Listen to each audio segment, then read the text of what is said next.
அனைவருக்கும் வணக்கம்.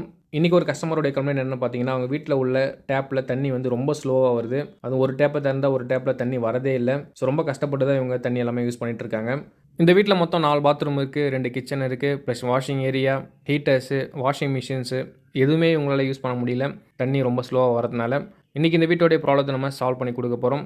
ஃபர்ஸ்ட் நம்ம இதுக்காக நார்மல் டைல்ஸ் க்ளீன் பண்ணக்கூடிய HCl ஆசிட் நம்ம வாங்கிட்டு வந்திருக்கோம். பைப் லைனில் இருக்கக்கூடிய தண்ணி ஃபுல்லாகவே நம்ம ட்ரைன் பண்ணிவிட்டு ஆசிடை நம்ம ஃபில் பண்ணுறோம். ஆசிட் ஊற்றி நம்மளுக்கு 1/2 அன் ஹவர் ஆகிடுச்சு. 1/2 அன் ஹவருக்கு அப்புறம் எல்லா டேப்பும் நம்ம லைட்டாக திறந்து விட்டுட்டு பம்ப் வச்சு நம்ம பம்ப் பண்ணுறோம்.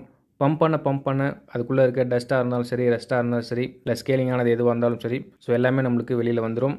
எந்த அளவுக்கு நம்மளுக்கு டஸ்ட் இருக்குன்னு பாருங்கள். இந்த பக்கெட் ஃபுல்லாகவே நம்மளுக்கு இந்த அழுக்கு தண்ணி தான். இது மாதிரி எல்லா பாத்ரூம்லேயும் நம்மளுக்கு ரொம்ப டஸ்ட்டாக தான் இருந்துச்சு வாட்டர் எல்லாமே. ஆக்சுவலாக இவ்வளோ நாளாக இந்த பைப்பில் வரக்கூடிய தண்ணி தான் இவங்க யூஸ் பண்ணிகிட்ருக்காங்க.